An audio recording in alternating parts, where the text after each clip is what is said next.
The year 2000, Sierra Leone, a country in West Africa, was surrounded by dense forests. Nestled amidst these forests, a small area called Kalahu had become a stronghold of fierce insurgents. Boys, we move ahead. Major Punia, an Indian officer on a UN mission, was heading towards a terrorist camp with two of his colleagues. The goal was to broker a peace agreement, but as soon as they arrived, they were surrounded. Their weapons were snatched, they were blindfolded and taken hostage.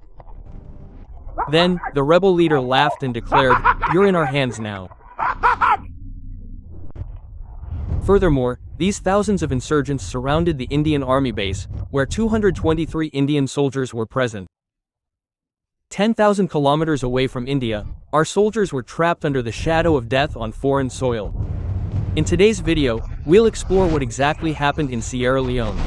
Who were these insurgents who dared to confront the Indian Army? And how India's paramilitary force commandos rescued their comrades from the gates of hell. This is the Indian Army's most dangerous and terrorizing mission to date, Operation Kukri. Before we continue with the story, we must understand why such bloodshed was taking place in a peaceful country. Sierra Leone, a beautiful country in West Africa, was blessed by nature with oceans, forests, and precious diamonds. But unfortunately, these diamonds became a curse, not a blessing, for this country.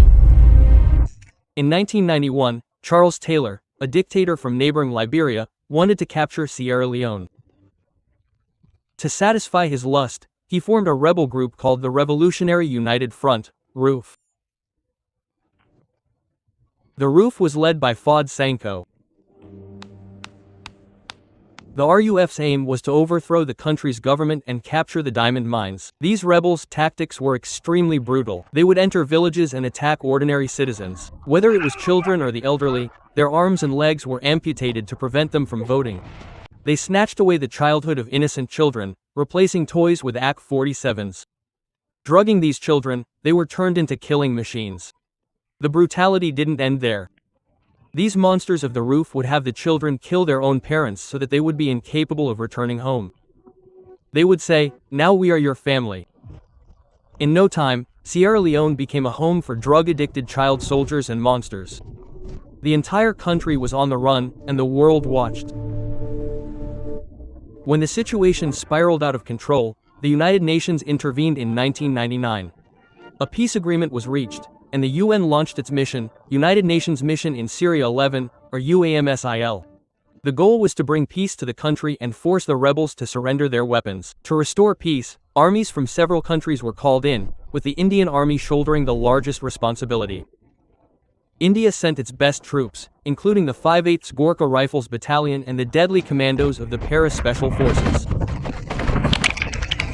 When Indian troops arrived in December 1999, they were deployed in areas like Daru and Kalahu, areas where the RUF was most active. But our soldiers went there not just to fire bullets, they began to win the hearts of the people. The Indian Army set up medical camps where surgeries and treatment were provided free of charge. They dug borewells to provide clean drinking water to the people. They organized langars for hungry children and started schools. For the first time, the poor people of Sierra Leone saw a helping hand instead of the barrel of a gun. Indian soldiers became saviors for them.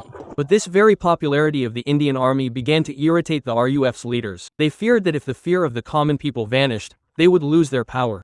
He understood that if he wanted to rule Sierra Leone, he would have to defeat the Indian Army. In May 2000, in desperation, he made a move that turned a peacekeeping mission into a battlefield. At that time, 223 Indian soldiers and 11 military observers, led by Major Harendra Singh Tomar and Major Punia, were deployed in Kalahu.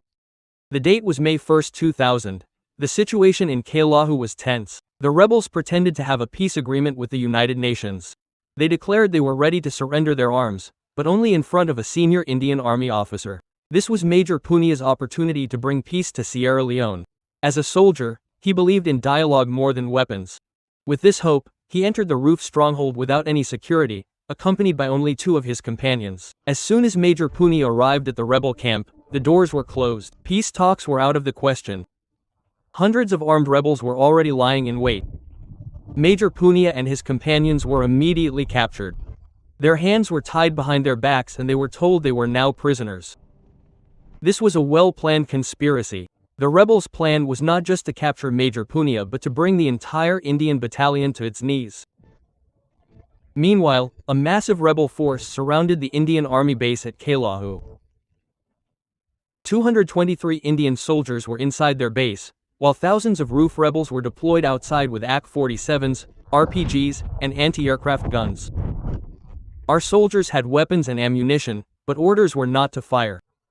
We were on a peacekeeping mission. The rebels cut off the base's electricity, cut off the water supply, and blocked the food routes. Helicopters delivering supplies were not given landing space. They shouted over loudspeakers, "Drop your weapons. Give us your vehicles. We'll let you go." Quote. Diplomatic negotiations were ongoing between the UN headquarters in New York and New Delhi.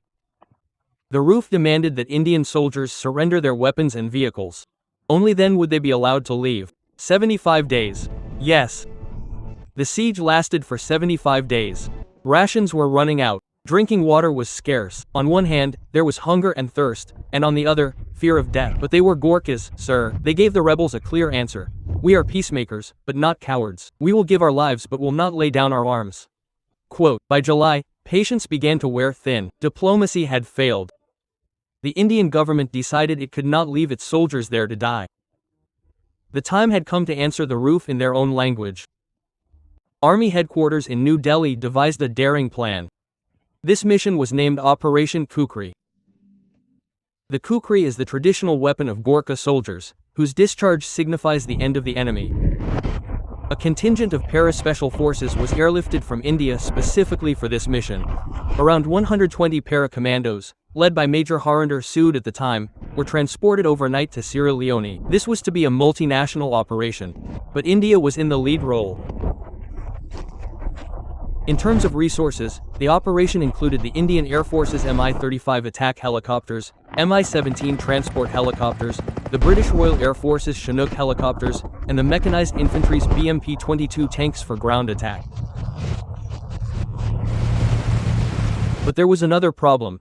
The insurgents also had radio sets. They could hear the Indian Army's communications. To deal with this, our soldiers used a brilliant ingenuity. They began speaking on the radio, not in English or Hindi, but in Malayalam. The enemy was listening, but had no idea where or when the attack would come. The challenge was enormous. Kailahu was surrounded by dense forests. The roads were unpaved and muddy, as July is the month of heavy rainfall there. The insurgents knew every inch of the forest. The plan was this. Para-commandos would land in Kailahu by helicopter and secure the base, while the mechanized infantry would advance by road from Daru town towards Kailahu. The two teams would rendezvous. The date was set for July 15, 2000. It was 6 a.m. The weather was extremely bad. It was pouring down a torrential downpour, turning the ground into a swamp. The insurgents were sleeping soundly in their bunkers. They wondered who would come in such heavy rain. But the order to launch the operation had come. Just then, amid the thundering clouds, they heard the sound of helicopters' wings. Before the insurgents could raise their guns, Indian Air Force Mi-35 attack helicopters began raining rockets on the insurgent positions. At the same time, over 80 Bara SM commandos, led by Major Harinder Sood, descended from Chinook helicopters via ropes directly onto the insurgents' heads. As soon as the commandos landed, they first used white phosphorus grenades. The explosions sent panic through the insurgent camp. The rebels who had been threatening to surrender to the Indian Army yesterday were now fleeing into the jungle, begging for their lives. Within minutes, the paramilitary forces secured the area where our 223 soldiers were trapped. The Gorkhas pulled out their rakes and broke through the cordon. A convoy of trucks was formed, and our soldiers began to leave. But the picture was yet to unfold. Getting out of Kaila was just the first step. The real danger lay on the way. On their way back, to reach Daru base, they had to pass through the town of Pendembu. Pendembu was the RVF headquarters and the rebels' strongest stronghold. They had set up an ambush on the road there. As the Indian convoy approached Pendembu, the rebels launched a fierce attack with RPGs and mortars, leaving the road muddy. The vehicles were getting stuck, and bullets were flying from all sides. The enemy wanted our soldiers to die trapped in the mud. Here, the Indian Air Force's Mi-35 helicopters played a game changer. They targeted the rebel gun positions from above with such precision that their bunkers collapsed like a pack of cards. On the ground, para-commandos and Gurkhas jointly wiped out the rebels. The battle lasted for about 4 to 5 hours. The Roof rebels, often energized by their drug use, fought fearlessly, but crumbled under the Indian firepower. That day, the Indian army liberated the town of Pendanbu, which had been held by the rebels for years. By evening, the Indian army had completely cleared the rebel stronghold, and the convoy safely reached the UN base in Daru. Unfortunately, one of our brave soldiers, Havildar Krishna Kumar, was martyred in this operation. He took bullets to his chest to save his comrades, but his sacrifice was not in vain. India had safely rescued all 223 of its soldiers from the enemy's clutches. We salute Havildar Krishna Kumar and all those brave soldiers who risked their lives for the honor of the Indian flag 10,000 kilometers away on unknown soil. Operation Kukri wasn't just a rescue mission. It was a message to the entire world and to every enemy who mistakes India's decency for weakness. The message was clear. The Indian army is a champion of peace, but if anyone provokes them, they will cross the 7 seas and kill them. Friends, if you're proud of our Indian Army and Para-Special Forces, please write Jai Hind in the comments. And if you want us to make more videos on such unprecedented operations, please like this video, subscribe to the channel, and don't forget to press the bell icon. See you in the next video with another brave story. Until then, Jai Hind, Jai Bharat.